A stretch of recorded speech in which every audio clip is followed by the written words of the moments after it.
পশ্চিমবঙ্গ উচ্চ মাধ্যমিক শিক্ষা সংসদ WBCHSE 2026 সালের উচ্চ মাধ্যমিক পরীক্ষার ফলাফল প্রকাশের তারিখ ও সময় আনুষ্ঠানিকভাবে ঘোষণা করেছে। অনেক ছাত্রছাত্রী এখন একটা প্রশ্ন করছে, সব সেমিস্টারের রেজাল্ট কি একসাথে দেবে? আজকের এই ভিডিওতে অফিসিয়াল আপডেট অনুযায়ী পুরো বিষয়টা সহজ ভাষায় বিস্তারিত জানিয়ে দেবো, তাই ভিডিওটা শেষ পর্যন্ত অবশ্যই দেখবেন।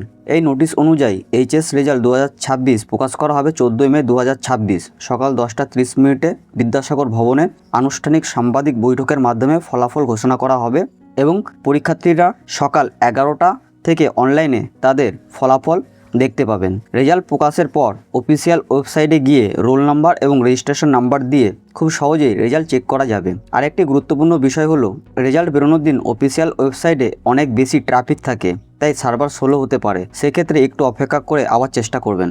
এবার আসে সবচেয়ে গুরুত্বপূর্ণ প্রশ্নে। অনেকেই ভাবছেন সেমিস্টার 3 আর সেমিস্টার 4 এর রেজাল্ট কি আলাদা আলাদা দেবে নাকি সব একসাথে প্রকাশ হবে।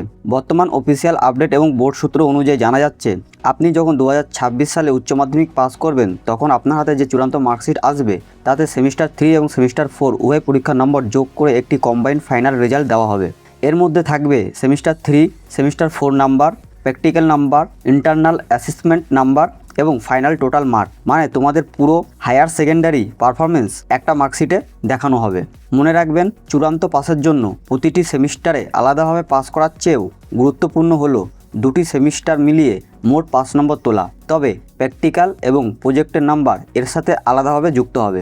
এছাড়াও যদি কারো নাম্বার নিয়ে সমস্যা বা সন্দেহ থাকে তাহলে রেজাল্ট বেরোনোর 15 দিনের মধ্যে অনলাইনে PPS এবং PPR এর জন্য আবেদন করার সুযোগ থাকবে। PPS হলো পোস্ট পাবলিকেশন স্ক্রুটিনি এবং PPR পোস্ট পাবলিকেশন রিভিউ। 2026 সালে সকল উচ্চ মাধ্যমিক পরীক্ষার্থীদের জন্য আমার অনেক অনেক শুভকামনা রইল। ভিডিওটি কাজে লাগলে লাইক, কমেন্ট, শেয়ার করুন আর এমন দরকারি আপডেট পেতে চ্যানেলটি সাবস্ক্রাইব করতে ভুলবেন না। ধন্যবাদ।